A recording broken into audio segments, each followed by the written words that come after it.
So hi guys what's up, welcome back to the channel. So guys आज की video में मिलूंगा एथर 450X इलेक्ट्रिक स्कूटी के ओनर से।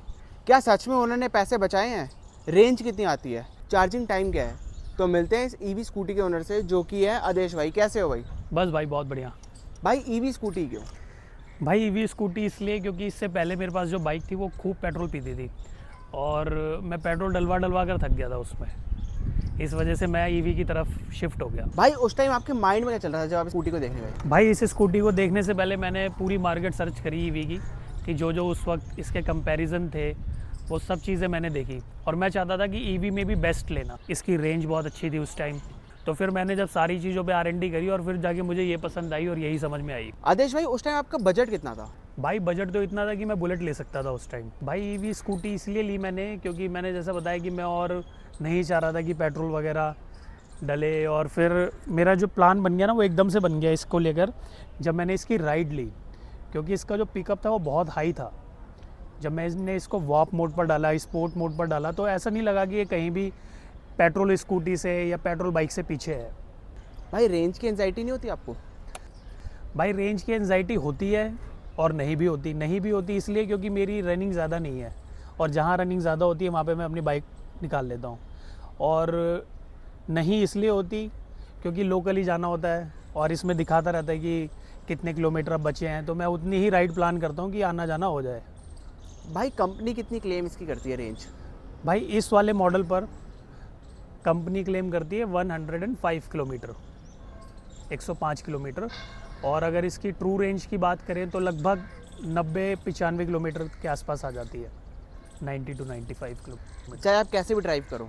नहीं, इसमें मोड दे रखे हैं, एक्चुअल में 4 मोड दे रखे हैं, इको, राइड, स्पोर्ट और वॉप इसका टॉप मोड है जिसमें लगभग 60 किलोमीटर की रेंज देती है। स्पोर्ट में आ जाती है 70 की, राइड में 80 की और इको में 90 की। तो 10-10 किलोमीटर की बढ़ती रहती है, घटती रहती है, ऐसे मान सकते हैं।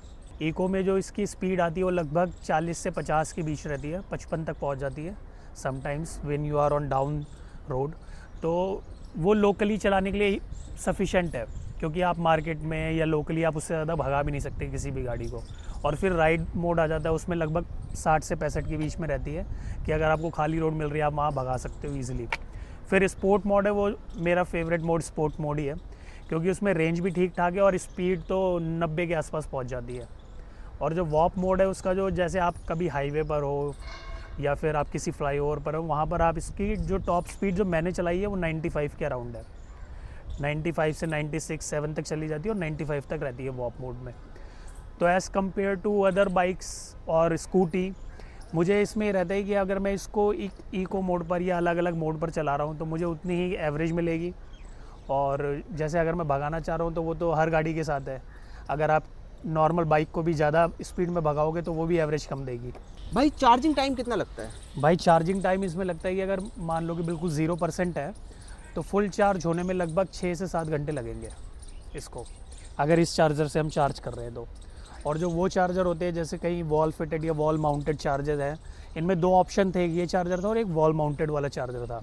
तो वॉल माउंटेड वाला मैंने नहीं लिया क्योंकि वो थोड़ा कॉस्टली भी ज़्यादा था और मेरे पास उसको लगाने के लिए थोड़ी स्पेस का इशू था। और ये वाला मुझे ज़्यादा सूटेबल लगता है, स्कूटी में डाल लो, डिक्की में, और कहीं भी ले जा सकते हो, कहीं भी चार्ज करो, ठीक है। और इसको मैंने पब्लिक चार्जर से भी चार्ज करा है, तो वहाँ इसकी रेंज और ज़्यादा बढ़ जाती है, क्योंकि चार्ज होने में लगभग उसमें 1 मिनट में 1% चार्ज होता है बेसिकली, आप यूँ कह सकते हैं। तो प्रॉबेबली 1 घंटे के अंदर गाड़ी फुल चार्ज हो जाती है अगर पब्लिक चार्जर से या वॉल माउंटेड चार्जर से हम चार्ज कर रहे हैं तो। इससे थोड़ा टाइम लगता है क्योंकि ये चार्जर कम वॉट का है एज़ कम्पेयर टू दैट। भाई आप कह रहे थे कि आपको इसमें सब्सिडी नहीं मिली।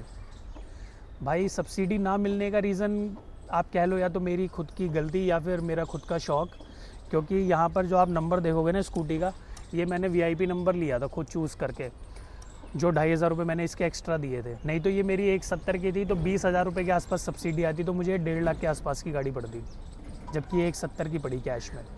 और आप कह रहे थे कि चार्जर पे भी आपको सब्सिडी मिली है? हाँ, चार्जर पे भाई मेरे 19,000 रुपये कुछ उसके रिफ़ंड आए थे। भाई स्टार्टिंग में जैसे मैंने बहुत सारी स्कूटियाँ देखी, ओला, iQube और चेतक, इन्फिनिटी, वीडा, सब स्कूटियाँ देखी और एट द एंड मुझे ये पसंद आई क्योंकि इसके फीचर्स वगैरह सब देखे मैंने, सब कुछ चेक करा और मुझे ये था कि जब मैंने ली तो मैंने उस सेगमेंट की सबसे बेस्ट गाड़ी ली है। भाई ईवी में लिया आपने, कभी ब्रेकडाउन हुई है ये? भाई ब्रेकडाउन आप कह सकते हो कि एक बार तो हुई है, क्योंकि जब मैंने इसमें चार्जिंग का देखा ना कि इसमें चार्ज नहीं, और मुझे लगा था कि हाँ भाई ये जाना आना हो जाएगा, पर मैं बीच में अटक गया था। बस ये था कि मैं घर से लगभग 1 किलोमीटर के आसपास ही था, ज़्यादा पीछे नहीं था, और तो फिर मैंने अपने फ्रेंड को बुलाया, उसने पैर लगा के सपोर्ट कर दिया। चार्जिंग ख़त्म हो गई थी? चार्जिंग ख़त्म हो गई थी। तो तब कैसा एक्सपीरियंस रहता है? भाई देखो वो एक्सपीरियंस तो देखो किसी में भी हो सकता है, क्योंकि अब मान लो आपकी पेट्रोल गाड़ी और पेट्रोल ख़त्म हो जाए और पेट्रोल पंप आपका दूर है, तो आपको तब भी आपको पैर लगवाना ही पड़ेगा। मगर उसमें ये रहता है कि आप पेट्रोल डलवाओगे और आप दोबारा रीस्टार्ट हो जाओगे ना। इसमें रहता है कि अगर इसकी बिल्कुल ज़ीरो हो गई, आपको जाना पड़ेगा, या तो पब्लिक चार्जर ढूंढना पड़ेगा, या फिर घर का एक ऑप्शन है, वहाँ जाओगे तो ये 5-7 घंटे लगाएगी फुल चार्ज होने में। कितने किलोमीटर आप चला चुके हो इसको? भाई मैंने इसको लगभग 21,000 किलोमीटर चला दिया। और कब ली थी आपने? ये मैंने 2023 फरवरी में। ऑलमोस्ट 3 साल हो गए आपको। हाँ तो 3 साल बाद क्या आपको इसके पॉजिटिव लगे, क्या नेगेटिव लगे? भाई पॉजिटिव और नेगेटिव इसमें दोनों ही हैं, मैं आपको दोनों ही बताता हूँ। पहले पॉजिटिव बता देता हूँ इसके। पॉजिटिव ये है कि आपको पेट्रोल नहीं भरवाना पड़ता बार बार जाके, कितना भी पेट्रोल का रेट बढ़े उससे आपको कोई मतलब नहीं है। सेकेंडली इसमें क्या है कि आपको सर्विस नहीं करवानी पड़ती, जैसे उसमें हर 1000 किलोमीटर पे सर्विस करवानी पड़ती है, इसमें सर्विस नहीं करवानी पड़ती आपको।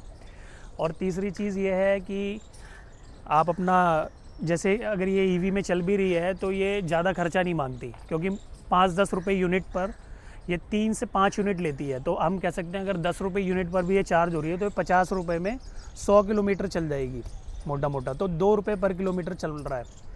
और जबकि ये पेट्रोल वाली बाइक में तो आपको पता ही है हाल। अब इसके नेगेटिव पे आ जाते हैं भाई।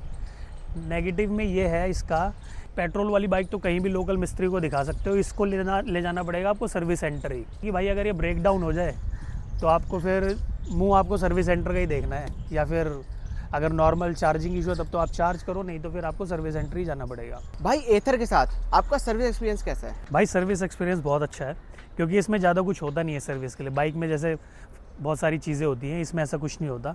इसमें सिर्फ वो बेल्ट पर ग्रीसिंग वगैरह कर देते हैं, और अगर पैड वगैरह ख़राब है, डिस्क पैड ख़राब है, तो वो चेंज हो जाते हैं, उसकी कॉस्टिंग अलग से है।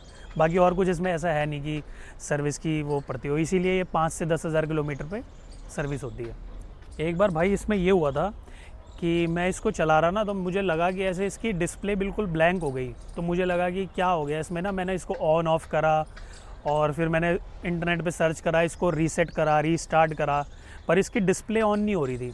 और फिर मैंने स्पीड चेक करी, इसके मोड्स चेंज करने की ट्राई करे, तो वो भी नहीं हो रहे थे। इको में जो स्पीड आती है 40-50 की, 10 की स्पीड से आगे बढ़ी नहीं रही थी, बस ये चल रही थी। तो मैं इसको किसी तरह वापस सर्विस सेंटर लेकर गया, तो उन्होंने देखा कि हाँ भाई क्या है, और स्कूटी वारंटी में थी मेरी, तो उन्होंने चेक करा और डिस्प्ले में डिफेक्ट था, माइट भी मैन्युफैक्चरिंग डिफेक्ट हो या कुछ होगा, तो उन्होंने साथ के साथ डिस्प्ले इसकी चेंज कर दी। और डिस्प्ले चेंज करने के बाद वो इशू ख़त्म हो गया। मैंने उनसे पता करा था कि नई डिस्प्ले कितने की आती है, अगर ये आउट ऑफ वारंटी होता तो कितने के खर्चा पड़ता, तो उन्होंने बताया भाई कम से कम 15 से 18,000 रुपये लगते। भाई उस टाइम आपके 15,000 बच गए? 15,000 रुपये बच गए, बस ये था। और ये क्योंकि ये चीज़ें इंश्योरेंस क्लेम नहीं करते, इंटरनेट ये जैसे ये होती है ना, ये डिस्प्ले वाली चीज़ें, ये सारी इंश्योरेंस में क्लेम में नहीं आती, वो तो सिर्फ ये हार्ड चीज़ें कवर करते हैं। नहीं तो मेरे तो लग जाने थे 15 से 18,000 रुपये। भाई आपने वारंटी कितने टाइम की ली है इसकी? भाई बैटरी पे वारंटी है 5 साल की इस पर।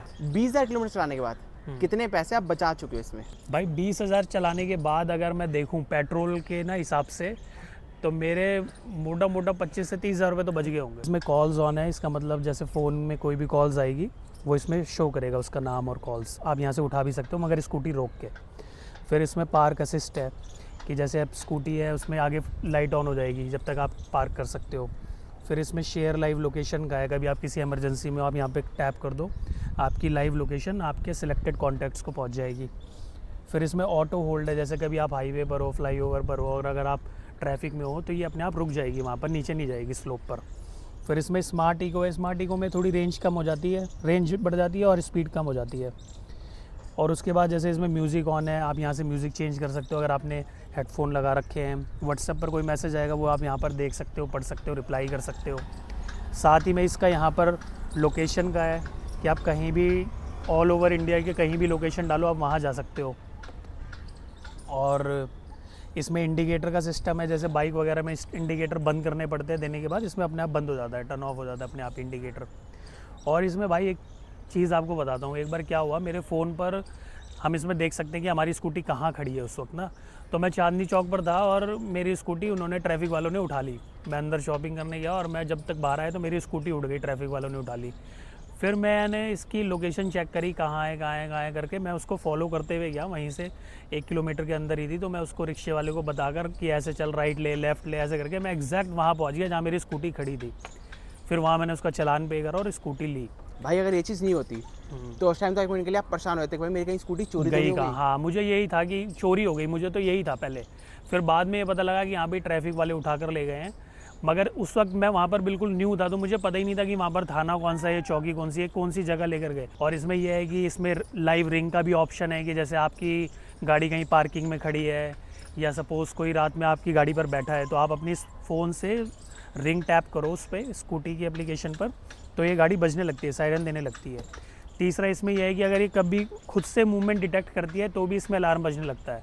जैसे स्कूटी किसी ने आगे पीछे करी, हिलाई भी, तो इसमें मूवमेंट डिटेक्शन लगा हुआ है और वो अलार्म बजने लगता है, तो पता लग जाता है। तो इसमें चोरी होने का तो बिल्कुल भी 0% मैं कह सकता हूँ है कि चोरी नहीं हो सकती, क्योंकि लाइव ट्रैक्शन चालू है, सारी चीज़ें चालू है। आदेश भाई, आपके फ्रेंड्स एंड फैमिली का रिएक्शन क्या था जब आपने उनको बताया कि मैं एक ईवी स्कूटी ले रहा हूँ? भाई फ्रेंड्स और फैमिली सबका रिएक्शन ये था कि भाई इतने पैसे में तो बुलेट ही लिया था और तेरी पर्सनैलिटी पे बुलेट सूट कर दिया, क्यों लिया है। मगर ये है कि इसके फ़ायदे जो मुझे उस वक्त दिख रहे थे वो उनमें नहीं दिख रहे थे, वो तो मैं ही जानता हूँ, और मैंने इन 3 साल में इसके सारे फ़ायदे लिए भी। भाई कभी इसकी बैटरी में कुछ इशू आया? नहीं भाई, टचवुड आज तक तो कोई इशू नहीं आया बैटरी में इसका। और भाई जो लोग कहते हैं ना कि ईवी में बूट स्पेस नहीं मिलता, यहाँ वो देखो भरपूर स्पेस है, क्योंकि इसकी बैटरी यहाँ पर है भाई। स्कूटी पर आप लिमिटेड ही लगेज ले जा सकते हो, तो उतना इसमें प्रॉपर आ जाता है, क्योंकि चार्जर घर ही होता है। इसमें एक हेलमेट रखने की जगह है, हेलमेट आ जाता है, थोड़ा बहुत सामान आ जाता है, आगे सामान रखने का स्पेस है, तो सामान रखने वगैरह के लिए कोई दिक्कत नहीं आती किसी भी टाइप। और भाई का भी चैनल, भाई किस नाम से है? भाई एडी भानु शो के नाम से। तो भाई को भी आपको सब्सक्राइब करना है, नीचे डिस्क्रिप्शन में लिंक मिल जाएगा। प्लीज़ भाई। आदेश भाई, जब आप उस टाइम लेने गए तब आपको कुछ डिस्काउंट मिला इस पे? नहीं भाई, डिस्काउंट देखो उन चीज़ों पर दिया जाता है जो चीज़ें बिकती नहीं है, ये तो धड़ल्ले से बिक रही है, कंपनी को डिस्काउंट देने की ज़रूरत ही नहीं। और कंफर्ट की बात करें भाई अगर इसमें, तो इसके जो सस्पेंशन है, इसके जो सॉकर है वो बहुत लाजवाब है, दोनों डबल डिस्क हैं, और इसकी ब्रेक इतनी इंस्टेंट है कि आप जहाँ वहीं खड़ी हो जाएगी। भाई जब आप इसको चढ़ाते हो हिली एरिया पे किसी, तो पावर कैसी रहती है? पावर का ड्रॉप होता? नहीं भाई, प्लेन रोड पर चलाओ या हिली पर चलाओ या डाउन पर चलाओ, कहीं भी चलाओ पावर सेम ही है। आप सेटिस्फाई इस ईवी स्कूटी से 3 साल बाद? भाई मैं 99% सेटिस्फाई हूँ। भाई 1% क्यों नहीं हो?